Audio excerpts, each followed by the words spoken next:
one newspaper captures the human side of Botswana.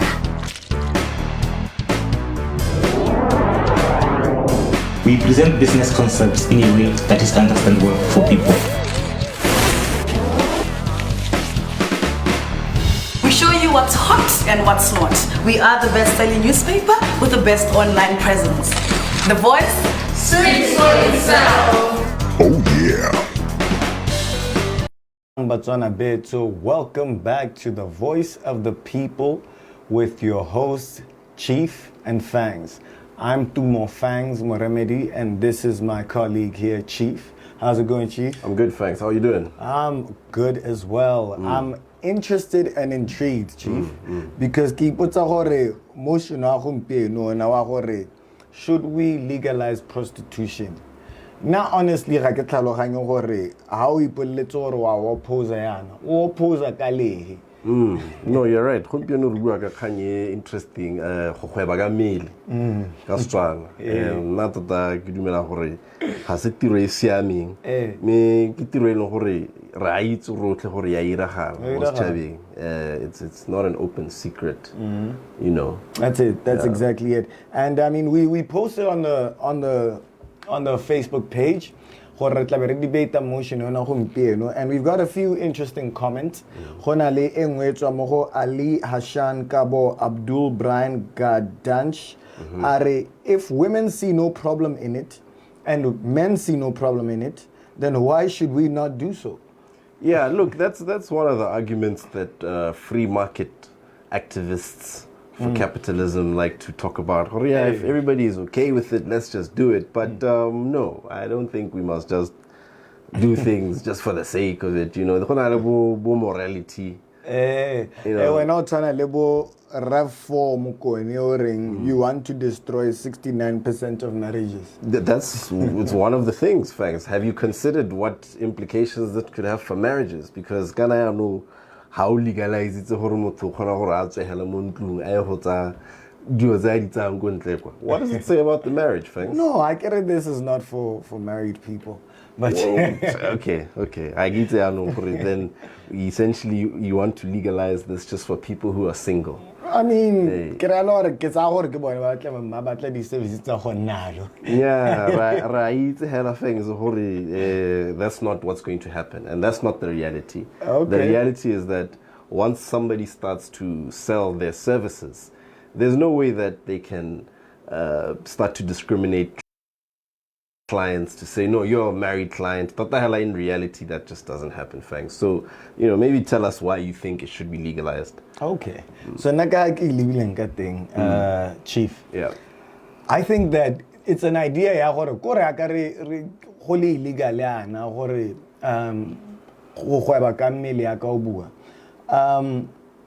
The reason why it's illegal is because we consider undignified. It's just immoral. It's not a legitimate way to make money. I get it. Yeah. Megana, I wonder about that. What exactly do we mean when we say that something is immoral and that it's not legitimate way to make money? Because one thing is for sure is the act you're thing, sex happens, and there's nothing immoral about that act. So what we have a problem here is that and for some reason, because somebody is making money out of this, then we call it illegitimate and immoral. And go on, I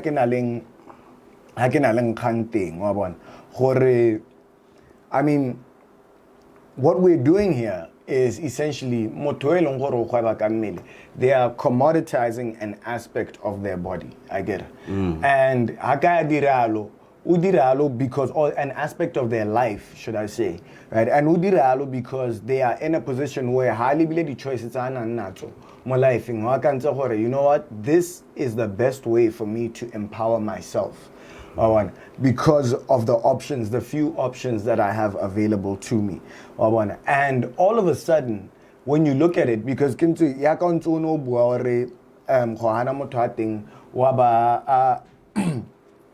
say it's not a legitimate way push it. My idea is that this is a person who's self-employed. They can set the price for their commodity. They can choose their clients. They can just say no. And they work their own hours and in their own conditions. So this is a form of empowerment that a lot of us who are employed do not have. So there's clear benefits to it. And we have to look at we live in a capitalist country. Capitalism, it's all about the means of production, right? It's the people who control the means of production that own the most, that end up being the most empowered, that end up rising to the top and amassing great wealth. I get it. Now, these means of production, unfortunately, are kept by a very small few people. The people, means of production, it's things like land, like machinery, all the resources that you need in order. This act for money. It was because like you correctly identified, it's a lack of options. Now, when you take such an intimate act and you start to attach a monetary value to it, on some level, you're demeaning yourself, you know?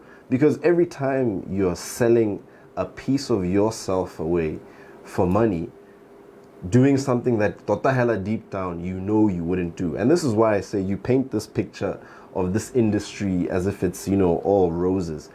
The majority of the time, you're dealing with like strangers. Like I said, first of all, this intimate act, it's not something that you'd enjoy doing without, we'd enjoy doing just with like random strangers, So it's something that already it's going to push you to make you feel uncomfortable. It's going to put you in a position where you're doing things that you inherently don't want to do. And the reason why I say you don't want to do it is because if you had the option, right, you wouldn't do that. So that's the problem with that in the first place, right? It's the idea that the government shouldn't legitimize demeaning work. Because what are we saying? When in your capitalist argument, you're saying basically commoditize yourself.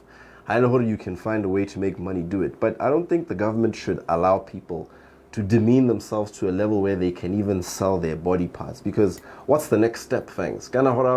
We can even become slaves. Because so we're going to start selling ourselves to the lowest bidder. And I think government has a moral duty, not only just from like a Christian perspective, but just it was safeguard as like a citizen of the country against harm from yourself. Because the long-term harms about who you become, the psychological damage, in the future government will pay for, right?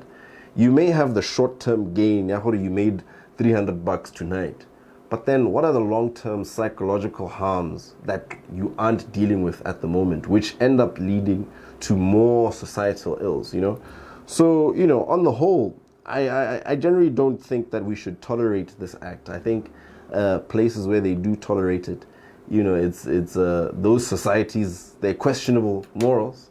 But Ronan, Botswana, I don't think we've gotten to that point yet, Frank. So let's leave the prostitution away for now. Hey, Mr. Chief. I do hear what you're saying, particularly how Buaka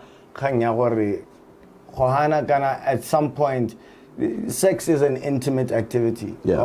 And do you really do this because you want to or because you're forced to do it? I get it.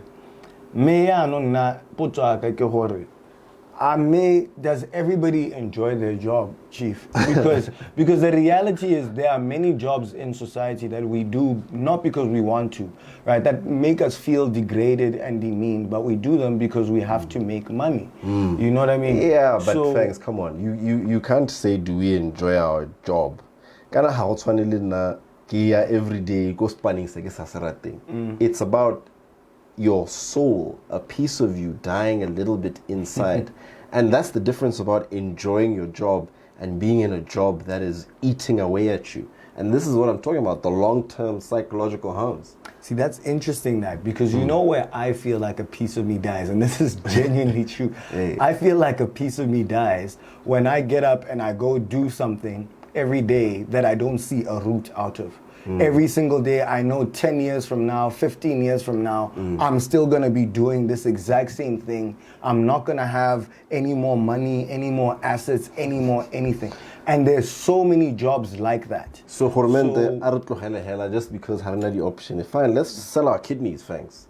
Let's open a market because now it's a free-for-all. This is the anarchy that we cannot get to. And these type of behaviors, this is the first step to lawless society. But let's get to these comments, you know? Because we'd like to engage with the people. Like the show is called, it's the voice of the people. We want to hear what the people out there are saying, because it's really about them, right?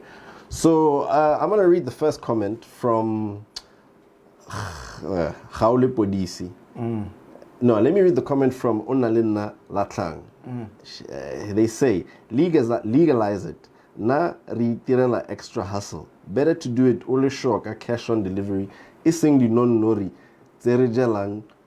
I can't say that word.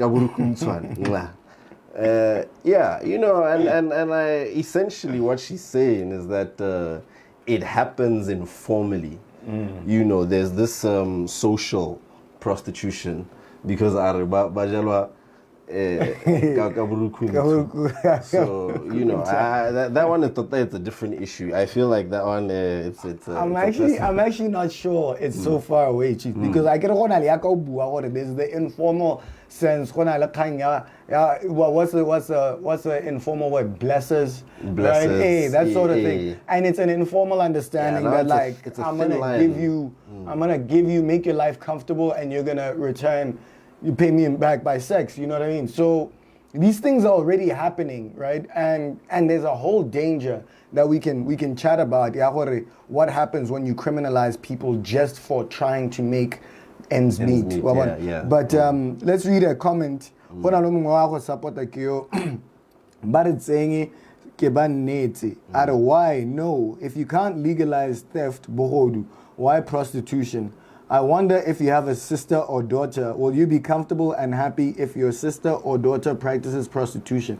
I think there are many choices that the people I love could make in their lives that I would not agree with. I don't, you know, everybody makes their own choices, so it's not really about that.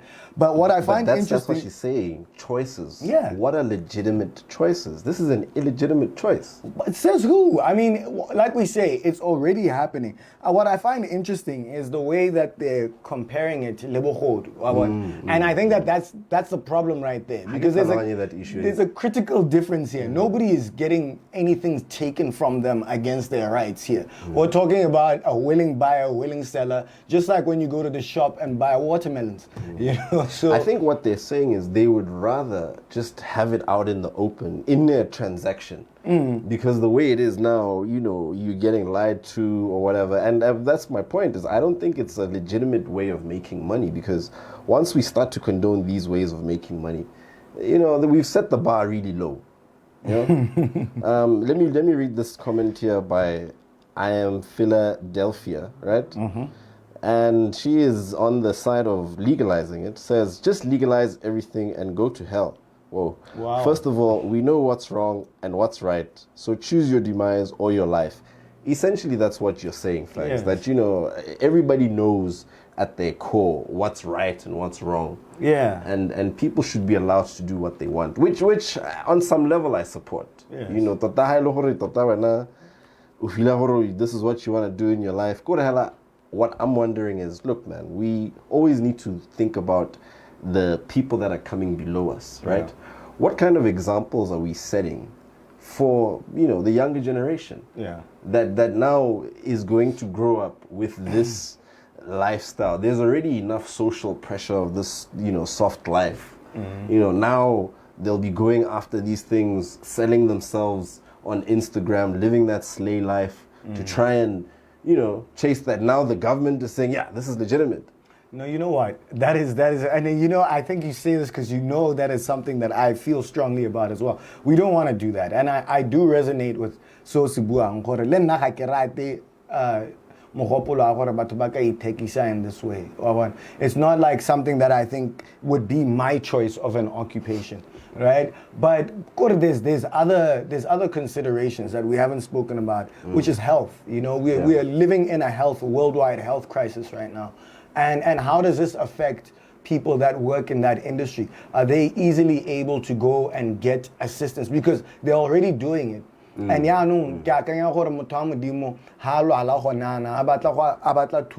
and then they're getting cross-examined by a police officer. They're worried about whether or not they're going to spend 6 months in a cell. You know, that sort of thing. Is that really helping them out? Is that helping them? Well, one of the health one, needs like to be really addressed, and maybe that's the reason why it shouldn't be legitimized, because they are serious health implications, right? You know, imagine right now in a pandemic, in this industry, you can't sanitize, you can't wear masks, doing some of these things. So that's why it just needs to be, you know, look, fine, people do it out of lack of options. Let's look for options for the people, right? It's easier said than done, but this shouldn't be an option, right? Let me read this comment, which is, I found it made me laugh a little bit, but this is a very serious motion, right? The person, Lo Mazdiba, I hope I said that name right, some of these names. If I had to choose between Youth Development Fund and legalized prostitution, I'd choose the latter. We are already a circular state, Mus. We have nothing to lose. Legalize it. Well, yeah, so, there's that whole thing. I mean, the idea are we a secular state? I think, or reference, we can't impose Christian or Islamic or Jewish or whatever values on people. You know, everyone chooses their own morality. Yeah. But like, it's not personally. I don't like the idea of people choosing to live that way. Right, and maybe this after this you can give your final thought, right? Yeah. But I just think I don't like the idea of people choosing to live their lives this way. It is a problem, but I also realize, Jorge, this is something that happens on a mass scale and at different levels of it. So we need to recognize what kind of society we live in. And confront it directly. Either A, we make sure that people never get so desperate that they feel that they have to do this, right? Which means we need to support people a lot better than we're doing now. Or we need to allow people because right now life is hard, you know? Yeah, look, my final thoughts on this issue, like I said, I'm pretty strong on my principle that this is an illegitimate form of work. You know, throughout the world, the sex industry leads to so many crimes. You know, there's other things that we didn't talk about. Human trafficking, how many people end up dragged into this industry, you know, and also it's not as empowering as you talk about. There's other angles of like the people who actually benefit in this industry. Usually they're what you call the pimps, you know, the people that own these women. They get them indebted and they pay off their debts through sex work. So as a government, you know, you need to have a zero tolerance policy and you need to provide social structures. Because like you said, it does happen, right? So we can't be ignorant and say sex work doesn't happen. But now how do we transition people out of the people who are currently in this? How do we transition them out? And how do we make sure that in the future, no more people get caught in this trap? Because it's a trap, thanks. Let's be honest. It's a sex trap. It's a trap, and people need to figure a way out of it. Like she said, that's a wrap. Thank you very, very much for joining us on The Voice of the People. This is a wonderful program. We love the comments that we're getting from you guys. They're interesting one way or another. They make us laugh, they make us learn, and we want you guys to keep the discussion going on the Voice page on Facebook, The Voice of the People with Chief and Fangs. Thank you for tuning in. See you next week. We out.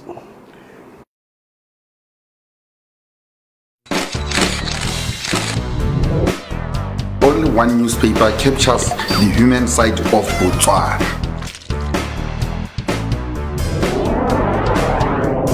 We present business concepts in a way that is understandable for people. We show you what's hot and what's not.